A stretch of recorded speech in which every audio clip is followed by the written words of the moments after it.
Welcome to PC Error Detective, and in this video I will show you how to mute pings on a Discord channel so you do not get constant notifications. Sometimes channels are very active, and you keep getting "add everyone," "at here," and mention sounds. You can mute them easily without leaving the server. First, open Discord and go to the server where the noisy channel is located. Now right-click on the channel name on PC, or long press the channel name on mobile. Click or tap notification setting. Here you will see different options. Choose mute channel and select how long you want to mute it. For example, 15 minutes, 1 hour, 8 hours, 24 hours, or until you turn it back on.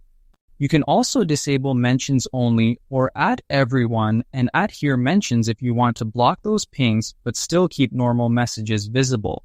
After you save the settings, the channel will stay muted and you will not hear ping sounds or see unread notification badges from that channel. That's it. Now you know how to mute pings on a Discord channel easily.